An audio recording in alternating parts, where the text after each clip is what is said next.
Goodbye, Mr. Snowman. Hello, spring.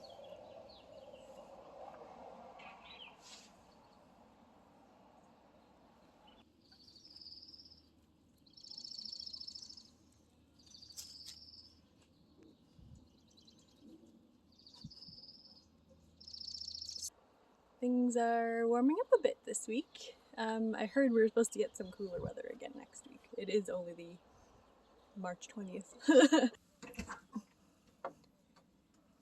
Blueberry buds. A tailor. Feeling Bob. Look at how. Aww. Look at him in the sunlight. Finally warm enough, hey, Bubby?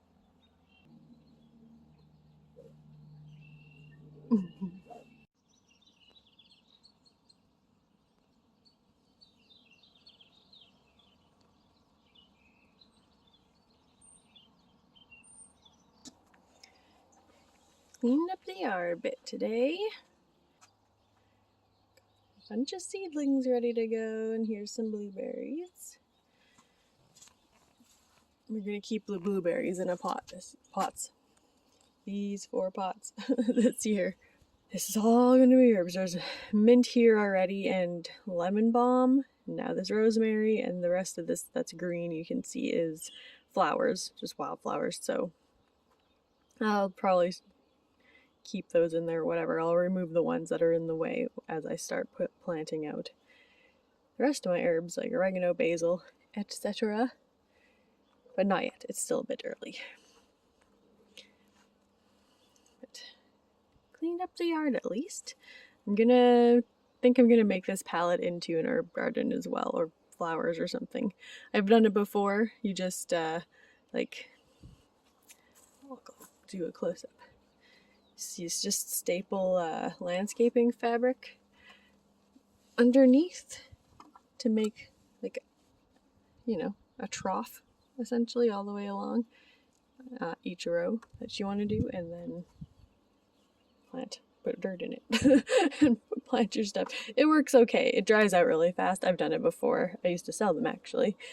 Paint them and sell them. They work pretty good. They're really pretty, but they do dry out fast, so you have to keep them watered. So I know the tulips aren't going to last long. We planted 40 tulips in this front bed here.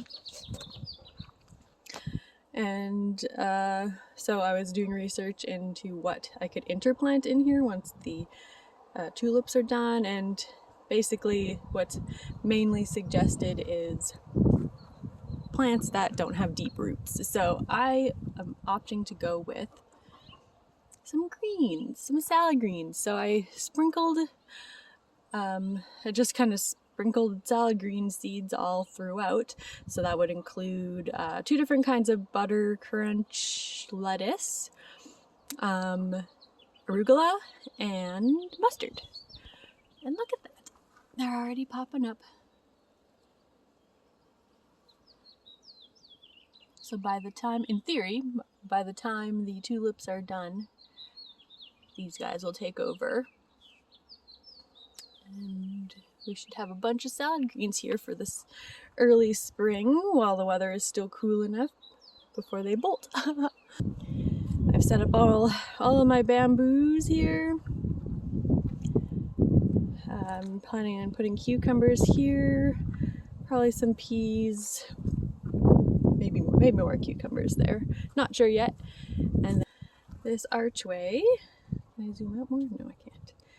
I've planted peas already down here on the inside, right here, and right here, and then on the other side I'm going to plant loofah, and hopefully climbs all the way around. Catnip. This is sage. It didn't die through the winter time. I'm actually really surprised. A lot of my herbs that I decided to leave just to see what would happen to them, they were green all winter. So the sage is fine. And then over here I left some oregano and some thyme. Look at that. The oregano is perfect. Smells so good. And here's the thyme. Basil doesn't work the same. Basil's all dead. I let it all go to seed, so there should be some seeds kind of sprinkled around. Maybe that's a basil. I'm gonna leave it. I also have a few carrots here. Don't mix the grass. Carrots left over. So I'm going to leave those random carrots and let them flower. And then I'll collect the seeds this year. Yeah, other than that, not a whole lot's going on. We're planning on picking up some dirt here in over the next week or two. So we can amend this bed, and this half of this bed. We might throw some in here, but we've got the strawberry patch and the rhubarb already growing in here. So I don't want to bury them. Obviously not a whole lot to show you yet. Spring has just arrived today, so let's keep our fingers crossed for no more frost, and hopefully we can get some more stuff planted here pretty soon.